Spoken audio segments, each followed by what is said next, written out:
আসসালামু আলাইকুম দর্শক, মানিকগঞ্জ ট্যুর অ্যান্ড ট্রাভেলস মোটো ব্লগসে আপনাদেরকে স্বাগতম। আজকে আপনাদেরকে একটি গুরুত্বপূর্ণ এবং কি খুব সুন্দর একটি ভিডিও দেখাবো। আপনারা হয়তো অনেকেই জানেন না কিভাবে পলিথিন তৈরি হয়।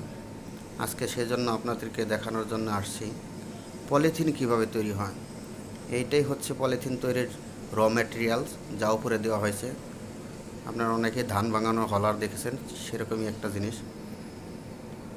র ম্যাটেরিয়ালটি ওইখানে ঢালার পরে এটা হচ্ছে হিটার দিয়ে গরম হয়ে গলে গলে এই টিউবটার মধ্যে ঢুকে, টিউবের চতুর্পাশে ব্লোয়ারের বাতাস।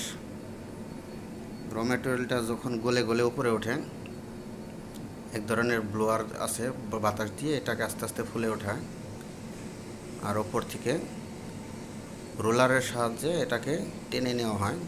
উপরে দেখতে পাচ্ছেন আপনারা, এটা খুবই নরম, আস্তে আস্তে বাতাসে শুকিয়ে শক্ত হয়ে যায় আর এপাশ দিয়ে বের হয়।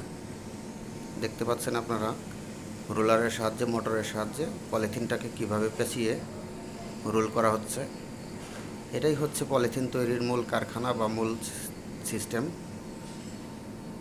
পলিথিন তৈরিটা আসলেও অনেক সুন্দর একটা সিস্টেম। যারা না দেখছে, আগে কখনো দেখেননি, ভাবতেও পারেননি যে কিভাবে পলিথিন তৈরি হয়, তাই আপনাদের জন্য এই আকর্ষণীয় ভিডিওটি আমি করলাম, আপনাদের জন্য নিয়ে আসছি। দেখতে পাচ্ছেন। ধন্যবাদ। পাশে থাকবেন, সাবস্ক্রাইব করবেন, পাশে থাকবেন।